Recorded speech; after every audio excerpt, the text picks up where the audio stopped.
Eritrea is not for sale. Eritrea is not for sale. Not for Iran, not for Israel, not for the United States, for nobody. Do we need weapons from Iran? If we want to give it to anyone, we don't need weapons from Iran. We have enough, we have more than we need. We can arm 3-4 governments. We don't need weapons from Iran. We do not have the political will to work on behalf of anyone in this region, never. Are you using Somalia as a battleground to fight Ethiopia? It's not a battleground with Ethiopia. This border issue was a senseless conflict instigated by the United States in the first place, for the record.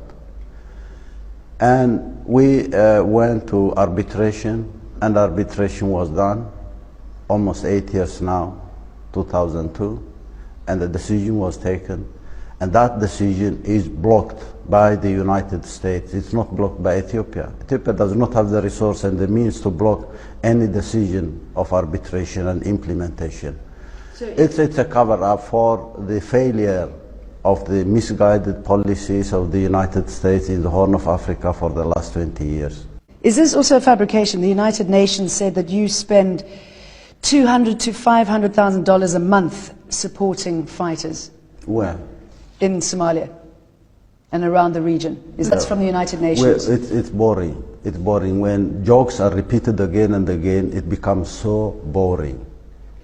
Please explain to me what your relationship is with Sudan. You have alleged links to GEM as well as the SLA. That is again a distortion of history. It's a deliberate distortion of facts.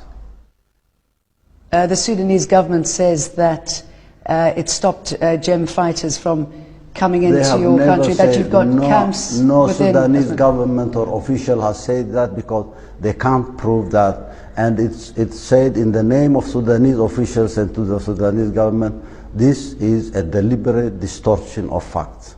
Where are the evidences?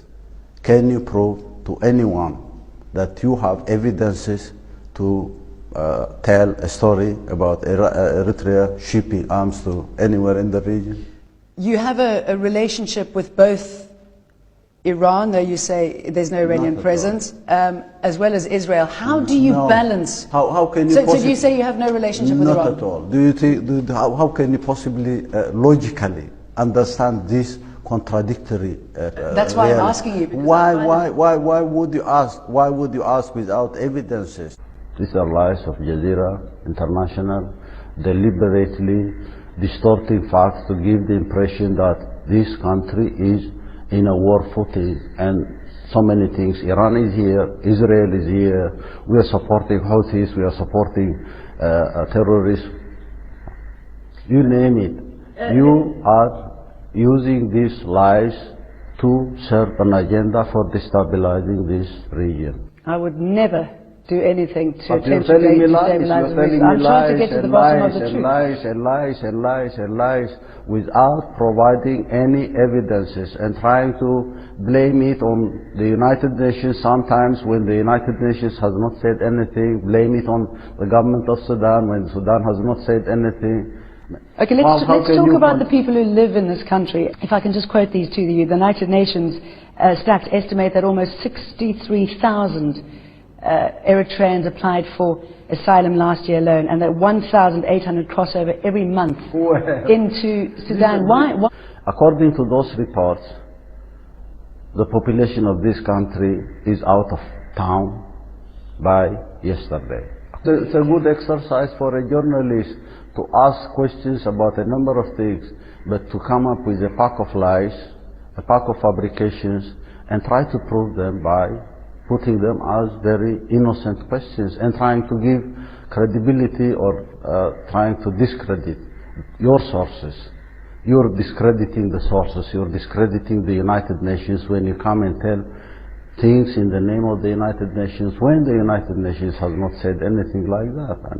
And how can a media outlet with credibility come up with these lies? Let's talk about the drought in the Horn of Africa. Eritrea, like all the other countries, is suffering from this.